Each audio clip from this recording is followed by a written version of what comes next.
Nung nakaraan guys, gumawa tayo ng video, sinishare ko sa inyo na ang tao pag namatay ay saan siya mapupunta. No? So, dalawa lang ang mapupuntahan ng tao pag namatay ka. Either sa madilim na lugar o di kaya ay sa maliwanag na lugar. So, yun guys, no? Ngayon may nag-comment. Ngayon, paliwanag natin dito guys. No? Ang dami ko ng, no? Ako mismo nasaksihan ko talaga, personal. No? Together with my friends, yung boss ko. Together with bossing na yung mga nasaksihan ko na yung mga taong namatay na kung saan na nung namatay sila ay hindi man lang sila nakita ng liwanag. Ibig sabihin guys, doon sila inilalagay sa madilim na lugar. So nagtestimony sila guys, no. Ang ginawa kasi, no, mayroong mga tao na pumupunta kay Busing na yun ang pakay nila. No, at hanggang ngayon guys ay ginagawa pa rin yan. Na ang pakay nila, gusto nilang malaman kung nasaan na yung mahal nila sa buhay na matagal nang namatay kung saan siya inilagay ng Panginoon. So, pumunta sila doon kay Busing, and then, siyempre, dahil yun ang pakay nila doon kay Busing, tinanong sila ni Busing kung ano yung pangalan ng taong matagal nang namatay. Pag sinabi nila na ganun ang pangalan, ngayon, titingnan ni Busing yan. So, ang gagawin ni Busing, titingnan niya. Tapos, magsasabi siya na, ay, ang taong ito ay nasa madilim na lugar. So, dahil sinabi ni Busing na gano'n, na itong tao na to ay nasa madilim na lugar. So, pag gano'n kasi yung ilalapit mo kay Busing, automatic na yun na kailangan mong magpapaligtas ka doon sa taong namatay yung kaluluwa niya. So, depende, mayroong iba na tanggalin ni Busing doon sa madilim na lugar at ilalagay lang sa maliwanag na lugar. And then yung iba talaga na nagre-request sila na gusto nilang makausap yung kaluluwa ng taong namatay na inilalagay doon sa madilim na lugar. So dahil ni-request mo yan doon kay Busing, ang gagawin ni Busing, kukunin niya yung kaluluwa ng taong namatay at ipasok niya doon sa taong buhay. Bali, ang mangyari, papalitan yung, anbawa ako, tatanggalin yung kaluluwa ko. No? Tatanggalin pansamantala at ipasok yung kaluluwa ng taong namatay na matagal na, ipasok sa katawan ko. And then according sa kanila guys, doon sa mga taong namamatay na yung kaluluwa nila, ang karamihan, halos isa lang ang kanilang sinasabi.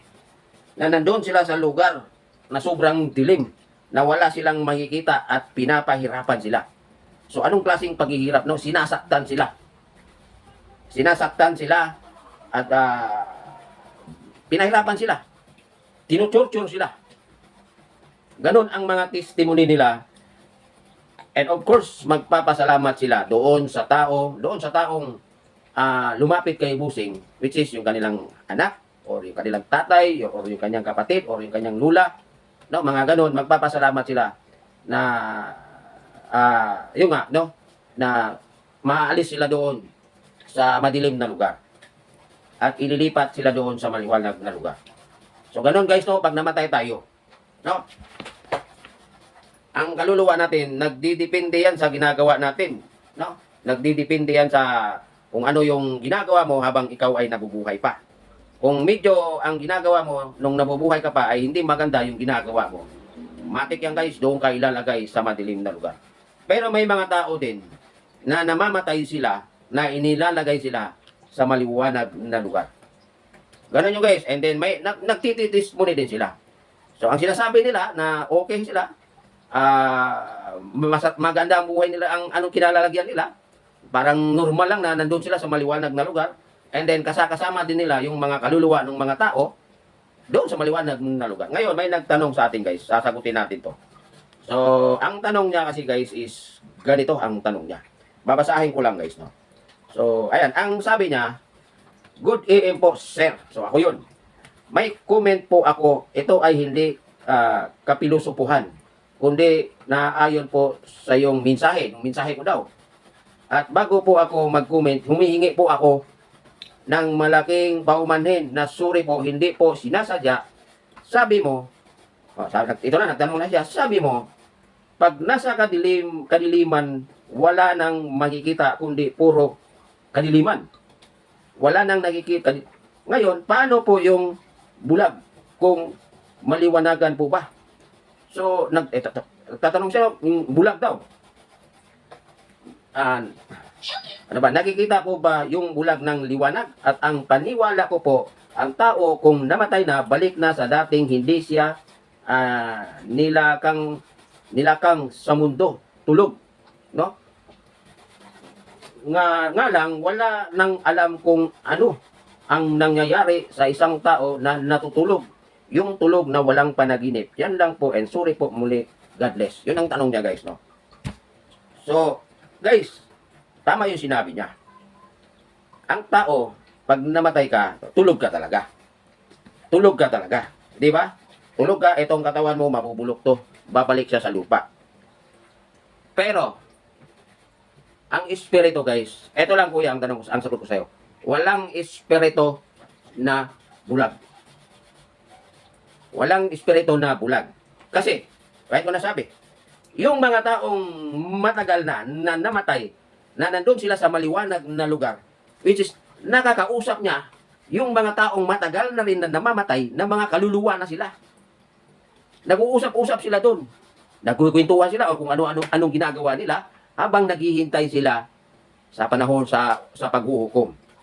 Yung mga taong namamatay na nandun sa kadiliman, hindi sila bulag, nakakakita din sila. Ang problema nga lang ay sobrang dilim ang kanilang paningin. Ay nararamdaman nila na mayroong nananakit at mayroong nagpapahirap sa kanila. Ganon ang sitwasyon doon. So, ang tinutukoy ko doon, guys, no? Ang kaluluwa ng tao. Etong katawan ko, pag ako namatay, mawawala to siya, mabubulok to, kakainin to ng bulate hanggang sa magiging lupa na lang ako. Pero yung espiritu ang tinutukoy ko. Pag ikaw namatay, na medyo hindi maganda ang ginagawa mo, automatic yan, ikaw, ang kaluluwa mo, ilalagay ka doon sa madilim na lugar. And pag nandun ka na sa madilim na lugar, pahihirapan ka doon. No? Ang mga dahilan nila, ang sabi pa ni Busing, pag nandun ka sa madilim na lugar, bawat isang espiritu, isang kaluluwa ng tao, 15 demonyo ang magpapahirap sa iyo doon. Pahihirapan ka habang naghihintay ka sa panahon ng paghuhukom. Pero yung mga taong namatay na nandun sa maliwanag na lugar, ayahin na sila doon. Walang nagpapahirap sa kanila. Nandun sila sa maliwanag na lugar. Nakikita niya, nakakasama niya yung mga taong matagal nang namamatay na nandun din sa maliwanag na lugar. And then, nandun lang kayo sa maliwanag at sa madilim habang naghihintay kung kailan mangyayari yung panahon ng paghuhukom. Ganon yun, guys. No? Kayo ba'y nakakita na kayo ng tao na tinanggalan ng kaluluwa? Ha? Ako, guys, ilang beses ko nang nakikita yan. Ilang beses ko nang nasaksihan yan kay Busing. Na yung tao, tinanggalan niya ng kaluluwa. And then, pagka natanggal yung kaluluwa, guys, bagsak talaga ang tao. Ang katawan ng tao, guys, kahit gaano ka pa kalakas, kahit gaano pa kalaki ang katawan mo, pag tinanggalan ka ng kaluluwa, bagsak ka talaga. Ganon yun, guys, no? So, ang sagot ko sa iyo, kuya, doon sa, halimbawa, sabi mo nga, yung bulag, no, bulag, namatay siya, no, nung namatay siya, nung nabubuhay siya, yung kanyang material, yung kanyang katawan, bulag siya, hindi siya nakakita. Ngayon, nung namatay siya, inilagay siya doon, dahil medyo maganda yung kanyang ginagawa, inilalagay siya doon, sa maliwanag na lugar, nakakakita siya. At sino yung nakikita niya doon? Yung mga taong matagal nang namamatay, na nandoon sa maliwanag na lugar. Sa madaling salita, guys, walang kaluluwa ng tao na bulag. Ganon yun, guys. So, ayun, no, alam nyo, guys, no, yung mga nasaksihan ko na kinuha sila ni Busing at gustong makausap yung mahal nila sa buhay, inilagay sila sa katawan ng tao at nag-uusap sila, guys. Alam mo kung anong reaksyon nila, guys? Pagkamulat ng kanilang mata, umiiyak sila, guys. Umiiyak sila, umiiyak talaga sila. Bakit sila umiiyak? Kasi, guys, no, matagal na sila doon sa lugar na yon na pinapahirapan sila. Sinasaktan sila doon sa lugar na madilim, na wala kang makikita. Pero, yung kaluluwa mo, nakakaramdam ka. Nararamdaman mo, nakakaramdam ka ng sakit dahil mayroong nananakit sa iyo doon. O, gano'n yun lang yung, guys, no? So, sana, kuya, yung nag-comment ay nasagot ko. Kaya, tayo, guys, no, habang nabubuhay pa tayo, no, napaka-importante na magkaroon talaga tayo ng, no, koneksyon sa ating Panginoon. So ano ba yung mga dapat mong gagawin na magkaroon ka ng koneksyon sa kanya araw-araw? Ang may papayo ko sa inyo guys is mga alas 6 kayo. Mga alas 6 kayo. Pagdating ng alas 6 ng umaga at alas 6 ng hapon, no, kahit anong pinagkakaabalahan mo, maaga kang kumising, alas 5, nagluluto ka na dahil papasok ang mga anak mo sa eskwelahan, papasok ka sa trabaho mo, napaka-importante na pagdating ng alas 6, kung ano man yung ginagawa mo, no, itigil mo yan at maglaan ka ng oras sa ating Panginoong Diyos. Makipag-usap ka sa Kanya sa pamamagitan ng pagpangangalasay mo. So yung pagpangangalasay yan ay ginagawa yan ng mga taong Katoliko. Ganon yan. Pero sa ibang simbahan, wala sa kanila yan. Dahil hindi man sila naniniwala sa mga rosaryo.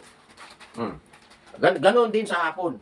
Pagdating ng hapon, kung ano man yung pinagkakabalahan mo, nagtrabaho ka sa opisina, nagda-drive ka, at whatever, pagdating ng alas 6, no, itigil mo yung ginagawa mo at maglaan ka ng oras sa ating Panginoong Diyos.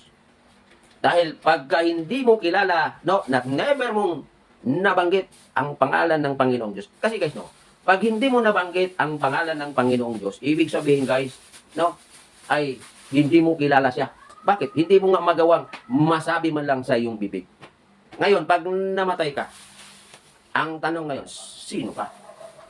Oh. Pag nilagay ka sa madilim na lugar, ay sigurado yan guys, 15 demonyo ang magpapahirap at magpapasakit sa iyo doon. Ganun yung guys. So, itatopic natin, no? Ang sunod kong sasabihin sa inyo guys, kung ano yung mga rason, no? Ano yung mga dahilan ng mga demonyo, bakit bubugbugin ka doon at papahirapan ka. So, yun lang guys, no? Sana kuya or ate, na intindihan at nasagot ko yung tanong mo. Dahil yun nga, no? Yun talaga ang sagot ko sa tanong mo. Sa comment mo. Magandang gabi sa inyo guys. And huwag niyong kalimutan ni follow ang page ko. Kuya Kernel ang inyong lingkod.